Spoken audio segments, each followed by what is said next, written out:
भोपाल से बड़ी खबर है। दतिया उपचुनाव को लेकर हलचल तेज। उपचुनाव के लिए अब तक 9 नामांकन फॉर्म खरीदे जा चुके हैं। अब तक बीजेपी कांग्रेस ने नहीं की है प्रत्याशियों की घोषणा। तो बड़ी खबर इस वक्त की आपको बता रहे हैं। दतिया उपचुनाव को लेकर ये अपडेट है, जहां अब हलचल दतिया उपचुनाव को लेकर तेज हो चुकी है और उपचुनाव के लिए अब तक 9 नामांकन फॉर्म खरीदे गए हैं। ब्यूरो प्रमुख अनुराग मालवीय ज्यादा जानकारी के लिए लगातार हमारे साथ बने हुए हैं। अनुराग जी, दतिया उपचुनाव को लेकर अब हलचल तेज हो चुकी है, लेकिन अभी तक नाम सामने नहीं आए हैं। हाँ देखिए, बिल्कुल निश्चित रूप से बड़ी चौंकाने वाली बात है, खासतौर पे भारतीय जनता पार्टी के लिहाज से, क्योंकि भारतीय जनता पार्टी में लगभग ये तय माना जा रहा था कि नरोत्तम मिश्रा जो हैं वो प्रत्याशी होंगे और उनके नाम की घोषणा हो जाएगी। लेकिन भाजपा ने अन्य विधानसभा क्षेत्रों के उपचुनाव की अगर देश की बात करें तो उनकी जो प्रत्याशियों की घोषणा कर दी है, लेकिन फिलहाल नरोत्तम मिश्रा के नाम घोषित नहीं है। और कांग्रेस भी इसी बात का इंतजार कहीं ना कहीं करते नजर आ रही है कि भाजपा का अधिकृत प्रत्याशी कौन होगा।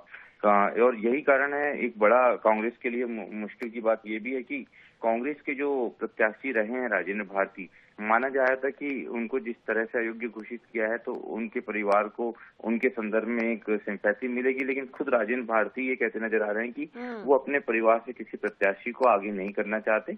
ऐसे में कांग्रेस नए प्रत्याशी की तलाश में, खासतौर पर दतिया की बात करें तो यहाँ जातिगत समीकरण बहुत महत्वपूर्ण है। तो दोनों ही पार्टियां शायद ये इंतजार कर रही कि पहले कौन प्रत्याशी घोषित करता है और उस लिहाज से हम अपना प्रत्याशी घोषित करेंगे। तो ये सस्पेंस बरकरार है। हालांकि इस बीच में नरोत्तम मिश्रा जो है उन्होंने अपना नामांकन फॉर्म जरूर खरीद लिया है। इनके अलावा अगर हम बात करें तो कांग्रेस के एक नेता ने और 7 अन्य लोगों ने नामांकन फॉर्म खरीदे हैं। जी बिल्कुल। और वाकई अनुराग, देखिए दतिया उपचुनाव नहीं है, दोनों ही पार्टी के लिए प्रतिष्ठा का सवाल है, तो ये काफी अहम भी हो जाता है। खैर, नजर बनाए रखेगा, अपडेट आपसे लेते रहेंगे। 23 तारीख को मतदान होना, उसके बाद परिणाम भी सामने आएंगे।